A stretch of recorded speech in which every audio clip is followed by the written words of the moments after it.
মুসলিম ব্রাদারহুডকে সন্ত্রাসী তালিকায় ফেললে এর সবচেয়ে বড় ধাক্কা কোথায় লাগবে জানেন?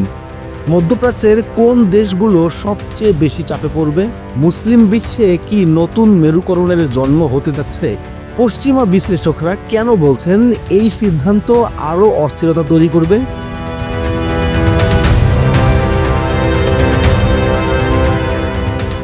যুক্তরাষ্ট্রের প্রেসিডেন্ট ডোনাল্ড ট্রাম্প মুসলিম বিশ্বের অন্যতম প্রভাবশালী সংগঠন মুসলিম ব্রাদারহুড আল ইখওয়ান এর নির্দিষ্ট শাখাগুলিকে ফরেন টেররিস্ট অর্গানাইজেশন FTO হিসেবে তালিকাভুক্ত করার প্রক্রিয়া শুরু করেছেন।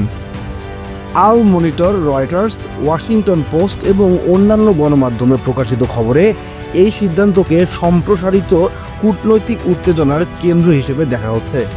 এই নতুন নির্দেশের মধ্য দিয়ে যুক্তরাষ্ট্র মুসলিম বিশ্বের ক্ষমতার ভারসাম্য, আঞ্চলিক রাজনীতি, পশ্চিমা দেশগুলোর মুসলিম সম্পর্কিত নীতি এবং ইসলামপন্থী রাজনৈতিক আন্দোলনের ভবিষ্যতের উপর সরাসরি আঘাত হানছে।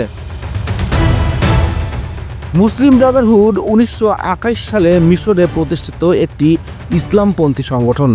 এটি বিশ্বের বহু দেশে বিভিন্ন রাজনৈতিক শাখা ও সামাজিক সংগঠন পরিচালনা করে।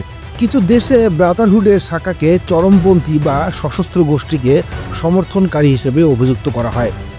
মধ্যপ্রাচ্যে মার্কিন মিত্রদের যেমন মিশর, সৌদি আরব, UAE এদের সঙ্গে ব্রাদারহুডের দীর্ঘদিনের রাজনৈতিক দ্বন্দ্ব মার্কিন প্রশাসনের কাছে ব্রাদারহুড অস্থিতিশীলতার কারণ বলে বিবেচিত। দ্য ওয়াশিংটন পোস্ট এবং দ্য টাইমস অফ ইন্ডিয়ার প্রতিবেদনে বলা হয়েছে, পশ্চিমের কিছু দেশ এই পদক্ষেপকে নিরাপত্তামুখী ইতিবাচক সিদ্ধান্ত হিসেবে দেখছে, কারণ ব্রাদারহুডকে তারা তাদের নিজস্ব নিরাপত্তাজনিত ঝুঁকির সঙ্গে যুক্ত করে।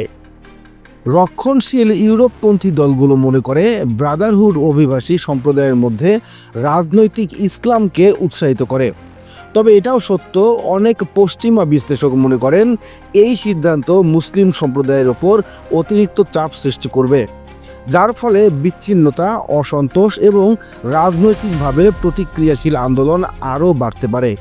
অনেক মুসলিম দেশের বিশেষজ্ঞদের মতে এই সিদ্ধান্ত মধ্যপ্রাচ্যে মেরুকরণ আরও গভীর করবে। রাজনৈতিক ইসলামপন্থী দলগুলো নিজেদের টিকে থাকার লড়াইয়ে অস্থিরতা বাড়াতে পারে। কয়েকটি দেশে ব্রাদারহুড দমন করার নামে মানবাধিকার লঙ্ঘনের সুযোগ বাড়বে। মার্কিন ভূমিকা আরও পক্ষপাতদুষ্ট বলে মনে করতে পারে সাধারণ জনগণ। সবচেয়ে বেশি তা প্রভাব করতে পারে মিশর, জর্ডান, তুরস্ক, কাতার, কুয়েত সহ যেসব দেশে ব্রাদারহুডের রাজনৈতিক উপস্থিতি আছে। মুসলিম বিশ্বের অনেক দেশে ব্রাদারহুড মধ্যপন্থী ইসলামী রাজনৈতিক শক্তি হিসেবে পরিচিত। তারা চরমপন্থা ও সশস্ত্র জঙ্গিবাদ থেকে দূরে থাকে বলে দাবি করে। এদের উপর চাপ বেড়ে গেলে রাজনৈতিক ভারসাম্য নষ্ট হতে পারে। রাজনৈতিক দরজা বন্ধ হয়ে গেলে কিছু ক্ষেত্রে তরুণেরা চরমপন্থী মতাদর্শে ঝুঁকে পড়তে পারে, এ আশঙ্কাও বিশেষজ্ঞরা করছেন।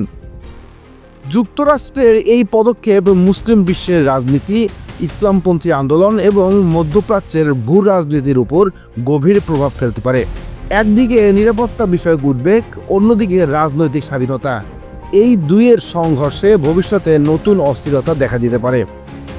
ব্রাদারহুডকে সন্ত্রাসী তালিকায় তোলা শুধু একটি প্রশাসনিক সিদ্ধান্ত নয়, এটি বৈষয়িক মুসলিম সমাজের ভবিষ্যৎ রাজনৈতিক গতিপথের উপর গুরুত্বপূর্ণ ছায়া ফেলতে পারে।